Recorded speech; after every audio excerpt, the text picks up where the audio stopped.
नमस्कार। आचरण के साथ मैं हूं टीएन मनीष, हाजिर हूं टॉप स्टोरी लेकर। साल 2025 विदाई की बेला में आ चुका है।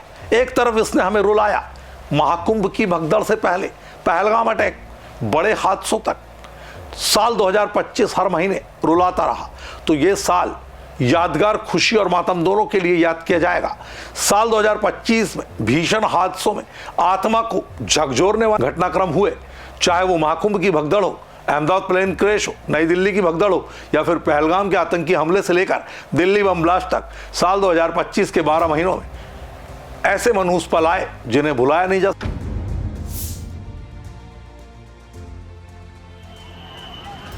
साल 2025 ये साल यादगार, खुशी और मातम दोनों के लिए ही याद किया जाएगा। साल 2025 में हुए भीषण हादसों ने देश को झकझोर कर रख दिया। चाहे वो महाकुंभ की भगदड़ हो, नई दिल्ली रेलवे स्टेशन की भगदड़ हो, अहमदाबाद प्लेन क्रैश हो, या फिर पहलगाम के आतंकी हमले से लेकर दिल्ली बम ब्लास्ट की घटनाएं। साल 2025 के इन 12 महीनों के दौरान कई ऐसे मनहूस पल आए जिन्हें भुलाया नहीं जा सकता। कहते हैं तस्वीरें बोलती हैं।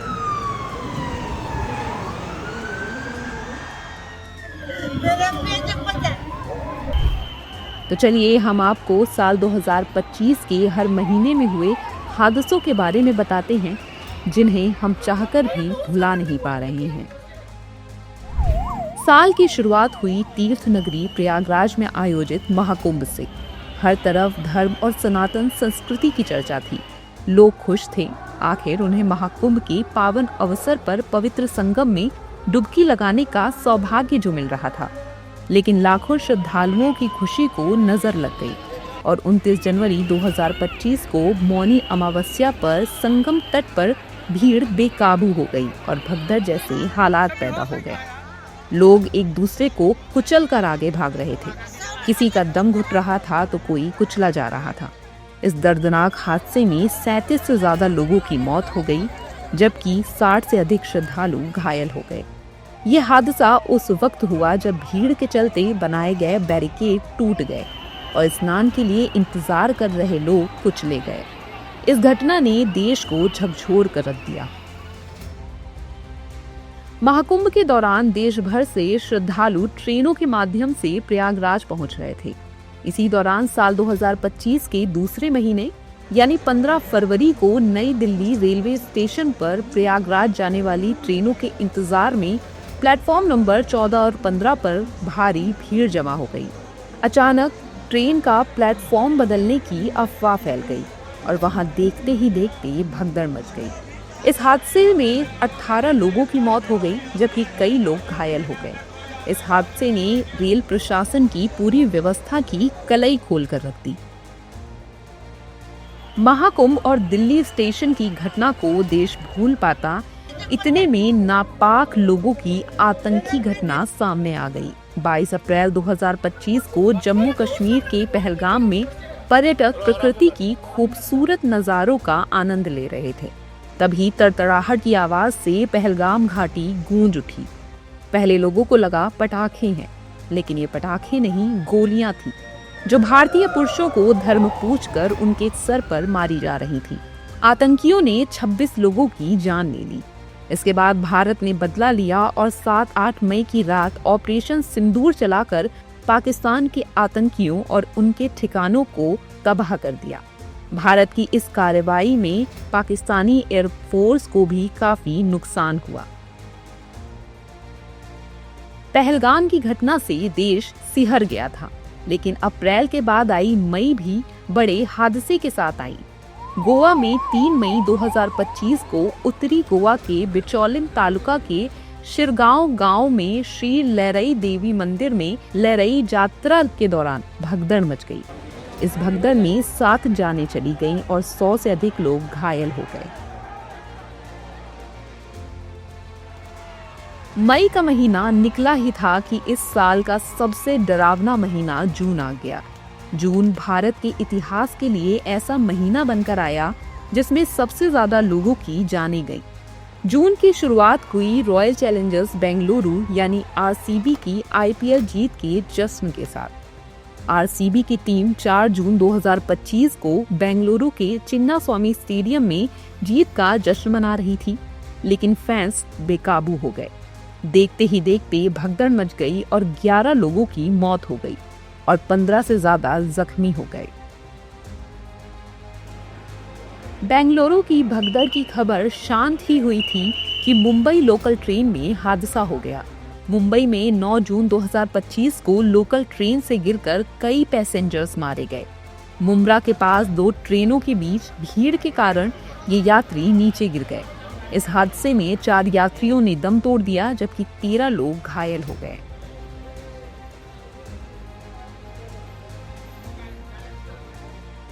बारह जून को ऐसी घटना घटी जिसने देश ही नहीं दुनिया को भी हिलाकर रख दिया। गुजरात के अहमदाबाद में 12 जून 2025 को एयर इंडिया का Boeing 787 Dreamliner take off के कुछ सेकंड बाद ही क्रैश हो गया। इस हादसे में विमान में सवार 242 लोगों में से 241 की मौत हो गई। ये प्लेन एक मेडिकल कॉलेज के हॉस्टल पर गिरा। इससे हॉस्टल में मौजूद 19 मेडिकल स्टूडेंट्स की भी जान चली गई। ये हादसा भारत के सबसे खतरनाक विमान हादसों में से एक माना गया। हिमाचल के मंडी जिले में 28 जून 2025 को भारी बारिश से 21 से अधिक लोगों की मौत हो गई और दर्जन भर लोग घायल हो गए। इस दौरान करीब 29 लोग लापता भी हो गए थे। इसमें से 28 लोगों के मरने की भी प्रशासन ने पुष्टि कर दी है। इस तरह से सराज के देजी गांव और गोहर के स्न्याज में मची इस तबाही में कुल 49 से अधिक लोग मारे गए। ओडिशा के पुरी में जगन्नाथ रथ यात्रा के बाद 29 जून को तड़के करीब 4 बजे भगदड़ मच गई। इस भगदड़ में करीब 3 लोगों की मौत हो गई, जबकि 50 लोग घायल हो गए। हादसा जगन्नाथ मंदिर से करीब 3 किलोमीटर दूर गुंडीचा मंदिर के सामने हुआ। यहाँ भगवान जगन्नाथ के नंदी घोष रथ के दर्शन करने के लिए भारी भीड़ जुटी थी। इसी दौरान भगदड़ मची। तेलंगाना के संगारेड्डी जिले में 30 जून 2025 को सिनाची इंडस्ट्रीज में हुए भीषण विस्फोट में 44 से अधिक लोगों की मौत हो गई। हादसे के समय घटनास्थल से 70 बॉडी पार्ट्स बरामद किए गए थे। इन सब की पहचान डीएनए जांच से हुई थी। इस हादसे ने एक बार फिर देश को सदमे में डाल दिया था। उत्तराखंड के उत्तरकाशी में 5 अगस्त 2025 को धराली गांव में बादल फटा था। इस दौरान खीर गंगा नदी में आई भीषण बाढ़ ने भारी तबाही मचाई थी। इस त्रासदी में 5 से ज्यादा लोगों की मौत हुई थी और करीब 100 लोग लापता हो गए थे।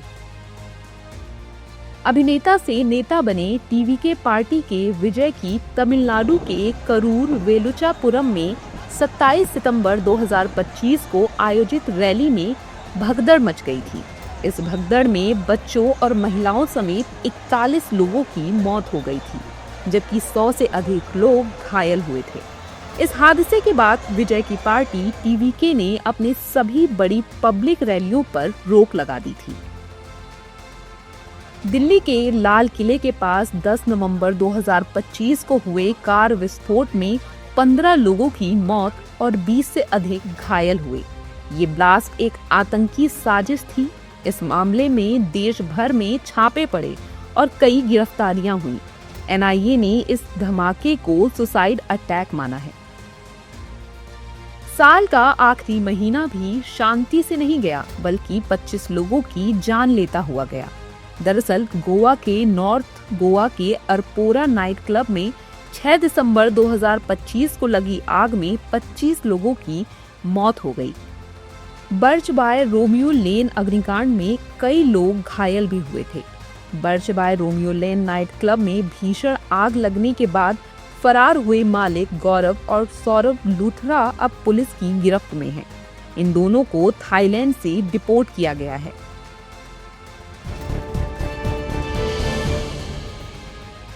तो दूसरी तरफ 2025 का पहला महीना जनवरी की 22 तारीख राम मंदिर का विधिवत शुरू होना, अयोध्या में धर्मध्वजा फहराने के साथ ही पूर्ण हुआ नवंबर में इसका निर्माण। साल 2025 दूसरे मोर्चों की तरह ही भारत की धार्मिक और सांस्कृतिक विरासत के लिए भी एक महत्वपूर्ण साल रहा। इस साल के सबसे अहम धार्मिक आयोजनों में शामिल रहा अयोध्या के राम जन्मभूमि मंदिर का ध्वजारोहण समारोह।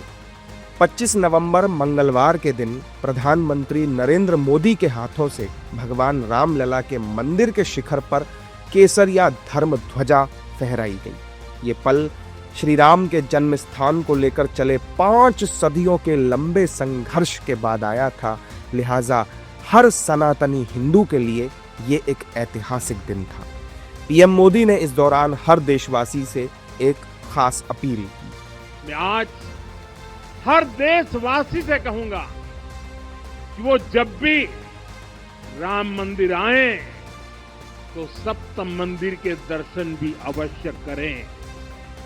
ये मंदिर हमारी आस्था के साथ साथ मित्रता, कर्तव्य और सामाजिक सद्भाव के मूल्यों को भी शक्ति देते। राम मंदिर पर फहराए गए त्रिकोणीय आकार के भगवा धर्म ध्वज को अहमदाबाद में बनाया गया था। इसकी लंबाई 20 फीट और ऊंचाई 10 फीट है। इसमें ओम, सूर्य और कोविदार वृक्ष की छवियों को अंकित किया गया। 25 नवंबर का यह ऐतिहासिक दिन अपनी विरासत पर गर्व का एक और अद्भुत क्षण लेकर आया है। इसकी वजह है धर्म ध्वजा पर अंकित कोविदार वृक्ष। ये कोविदार वृक्ष इस बात का उदाहरण है कि जब हम अपनी जड़ों से कट जाते हैं तो हमारा वैभव इतिहास के पन्नों में दब जाता है। प्रधानमंत्री नरेंद्र मोदी ने इस खास अवसर पर संघ प्रमुख मोहन भागवत और सीएम योगी आदित्यनाथ के साथ राम मंदिर में रामलला और प्रथम तल पर विराजमान राम दरबार की पूजा अर्चना भी की थी। संघ प्रमुख ने अपने संबोधन में राम जन्मभूमि आंदोलन के अगुवा रहे विश्व हिंदू परिषद के नेता अशोक सिंघल को भी याद किया। आज हम सबके लिए एक सार्थकता का दिवस है। इतने लोगों ने सपना देखा, इतने लोगों ने प्रयास किए, इतने लोगों ने अपने प्राण अर्पण किए। आज उनकी स्वर्गस्थ आत्मा तृप्त हुई होगी। आज वास्तव में अशोक जी को वहां शांति मिली होगी। धर्म ध्वजा लहराने के साथ ही राम मंदिर का निर्माण औपचारिक रूप से पूरा हो गया और इसके साथ ही पूरा हुआ वो सपना जो हजारों लाखों साधु संतों, राम भक्तों और उन कार सेवकों ने देखा था जिनके लहू से कभी अयोध्या की सड़कें लाल कर दी गई थी। प्रयागराज पूर्ण महाकुंभ के लिए हमेशा याद किया जाएगा। इस बार 144 वर्षों के बाद कुंभ नगरी प्रयागराज में पूर्ण महाकुंभ का दुर्लभ संयोग बना था। इसमें देश विदेश से आए 66 करोड़ से ज्यादा श्रद्धालुओं ने त्रिवेणी में पवित्र स्नान कर मोक्ष और पाप की मुक्ति से कामना की। दश तीर्थ सहस्राणि तीस्र कोट्यस्तथा अपराहा सम आगच्छन्ति माध्यातु प्रयागे भरतर्षभ। साल 2025 को पूर्ण महाकुंभ के लिए हमेशा याद किया जाएगा। महाकुंभ भारत का सबसे बड़ा धार्मिक और सांस्कृतिक आयोजन है, लेकिन इस बार 144 वर्षों के बाद कुंभ नगरी प्रयागराज में पूर्ण महाकुंभ का दुर्लभ संयोग बना था। इस दिव्य, भव्य और अलौकिक महाकुंभ में पीएम मोदी, राष्ट्रपति द्रौपदी मुर्मू, गृह मंत्री अमित शाह समेत कई बड़े राजनेताओं, उद्योगपतियों और धर्माचार्यों ने पवित्र संगम में आस्था की डुबकी लगाई थी। अनुमान के मुताबिक प्रयागराज के महाकुंभ में देश विदेश से आए 66 करोड़ से भी ज्यादा श्रद्धालुओं ने त्रिवेणी में पवित्र स्नान कर मोक्ष और पाप मुक्ति की कामना की थी। दश तीर्थ सहस्राणि तीस्र कोट्यस्तथा अपराहा सम आगच्छन्ति माध्यातु प्रयागे भरतर्षभ, अर्थात संगम में स्नान से करोड़ों तीर्थ के बराबर पुण्य मिल जाता है। जो व्यक्ति प्रयाग में स्नान करता है वो हर पाप से मुक्त हो जाता है। साथियों, महाकुंभ हजारों वर्ष पहले से चली आ रही हमारे देश की सांस्कृतिक आध्यात्मिक यात्रा का पुण्य और जीवंत प्रतीक है। एक ऐसा आयोजन जहां हर बार धर्म, ज्ञान, भक्ति और कला का दिव्य समागम होता है। पूर्ण महाकुंभ के दौरान एक महीने में प्रयागराज की धरती पर जितने लोग जुटे थे उतनी तो दुनिया के कई देशों की आबादी भी नहीं है। इसके बावजूद वहां सरकार और स्थानीय प्रशासन ने ऐसे इंतजाम किए कि हर श्रद्धालु को बगैर किसी असुविधा के गंगा स्नान का सौभाग्य मिला। साफ सफाई, सुरक्षा, खान पान और आवागमन के ऐसे प्रबंध किए गए जो पहले कभी देखे नहीं गए थे। हजारों की संख्या में पुलिसकर्मी चप्पे चप्पे पर नजर रखे हुए थे ताकि कोई अव्यवस्था न फैला सके। महाकुंभ मेला क्षेत्र लगभग 4000 हेक्टेयर में फैला था, जिसे 25 सेक्टरों में बांटा गया था। वहीं संगम तट पर स्नान के लिए 41 घाट बनाए गए थे, जिनमें से 10 घाट पक्के और 31 घाट अस्थायी बनाए गए थे। महाकुंभ के दौरान पूरे मेला क्षेत्र में अस्थायी टेंट सिटी बसाई गई थी, जहां लाखों की संख्या में कल्पवासी रुके हुए थे। इसके अलावा विभिन्न अखाड़ों के भी भव्य पंडाल बने हुए थे, जहां देश के हर कोने से आए साधु सन्यासी ठहरे थे। महाकुंभ का कुल बजट लगभग 7,500 करोड़ रुपए का था, जिसमें उत्तर प्रदेश सरकार और केंद्र सरकार का योगदान शामिल है और इसके बुनियादी ढांचे के विकास, सुरक्षा और श्रद्धालुओं की सुविधाओं पर खर्च किया गया।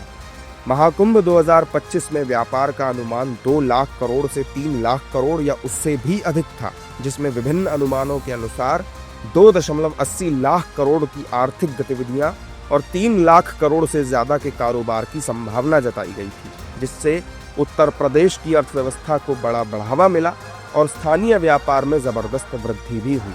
प्रयागराज में आयोजित महाकुंभ 2025 में कई पर्व भी शामिल थे, जिनमें मुख्य रूप से पौष पूर्णिमा से शुरू होकर मकर संक्रांति, मौनी अमावस्या, बसंत पंचमी, माघ पूर्णिमा और महाशिवरात्रि जैसे प्रमुख पर्व और अमृत स्नान शामिल थे। इन पर्वों पर जहां लाखों साधु सन्यासियों ने पवित्र संगम में डुबकी लगाई, वहीं करोड़ों श्रद्धालुओं ने भी त्रिवेणी संगम में स्नान किया।